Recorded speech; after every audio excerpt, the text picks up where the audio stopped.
buckets, yeah, but it just means that it helps us tremendously. So, okay, shall we start? Yeah, we're going to start with the first one. Now, I do expect you to, these are British owls, okay? So I do expect you to know them. You've got all this, hang on a minute, I've got archery. There's 6. Yeah. I think there is an owl out there, isn't there? Probably Tawnies. Yeah. I know. Okay, right. The hormones are quite high. Yeah, they are. They're all a little bit high. This is Bracken, and Bracken is a what? A tawny owl. That's right. This is a tawny owl. He's 15 years old. Yeah, so you know I mean, for a captive bred bird, that's not particularly old. They can live 25, 30 years, but in the wild, they would never live this long. 3 or 4 years is probably about their average. So we know this is actually our most common owl in the UK, with around 20 to 25,000 on average breeding pairs. They don't find them on the islands around the UK, but on the mainland you do. So these are the ones you often hear, because what sound do they make? Twit-twoo, that's right. But twit-twoo is obviously done by 2 owls, 2 separate owls, okay? One does a twit, one does a twoo. Very simple and easy way to remember which owl does what call is the female calls him a twit. So if you hear the twit, you know which one it is, and if you hear the shocking in it, it's just, I know. And if you hear the twoo, then it's the male, okay? So this is a male, but how do, apart from the sound, how do I know he's a male? Well, they have a guess. Smaller, they are, that's all. Yeah, it's called reverse sexual dimorphism. Simplified means a lot of the other animals on the planet, the males are bigger, more powerful, more dominant.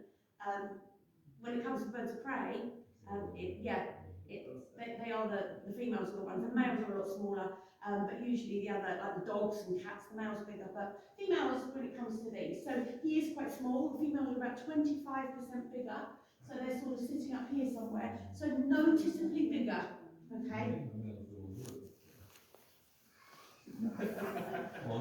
Yeah. Always learn to shut up. Yeah. So, just very quick in the year in the life of a tawny owl. At the moment, they're already starting to breed. These are one of the first of the owls to start breeding, and they tend to be on eggs up to the end of February. Okay, so they're already now on eggs. Once they've had, because these are solitary creatures, they're not pack animals.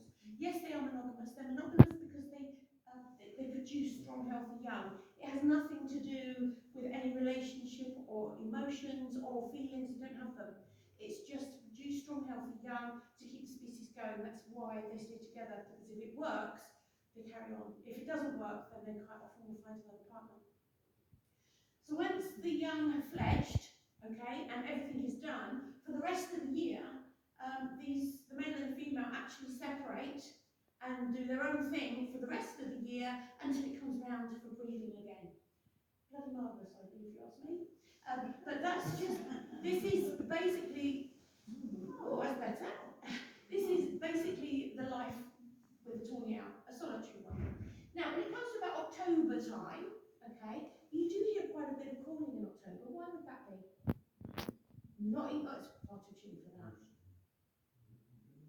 No, not roosting. Think about what season we're going to go into. Winter. Okay, so what would an owl do prior to winter? No, it's actually territory marking. So if they can find a territory where there's a high level of prey, they just mark it. They mark it by telling other owls, this is my spot, they defend this spot. Because when you consider all the birds that hatched last spring, 70% won't make it to a year old. Most will perish at fledging, okay? So these need to mark the territory to survive winter. Winter will take out anything that's not top of its game, okay? So this is why they mark territory, survive winter, and then after Christmas, you then hear the calling quite a lot, okay? And that's when she comes into condition. Now, by that, she gets those feelings. I can't remember that far back, ladies, but They get those feelings, they know they need to start breeding. Yeah, eggs are starting to develop, they need fertilising. She calls him back in. He comes back in, but after 10 months, you can't just expect him to go in and do the business when they haven't even seen each other for 10 months. So he has to establish the connection again. So what he does is he kills for her. He'll kill something like a mouse or a vole, take it into her, feed her. It's a bit like owls going out for dinner. Okay? Feed her, and then he does the act. Okay? That can be 2, 3, 4, even 5 times a night. Okay? Until she lays her eggs. So once she's laid her eggs, that's it. No more of that. Then she will sit for between 28 and 31 days. It depends on how many she has. And in that time, she won't budge. Okay? He will feed both of them. He'll feed himself and he'll feed the female. Okay? And then as soon as they've hatched, they both need to feed those babies. Because when you consider from hatching to being fully grown like this, actually only takes about 8 weeks. Okay? So each of those little chicks are going to need an enormous amount of food to feed that growth for them to survive that period.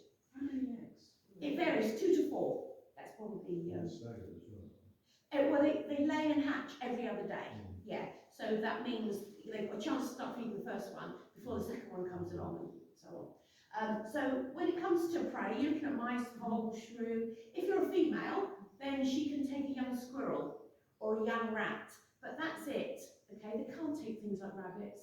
They can't take anything like that. They can take fish. They have been able to take fish.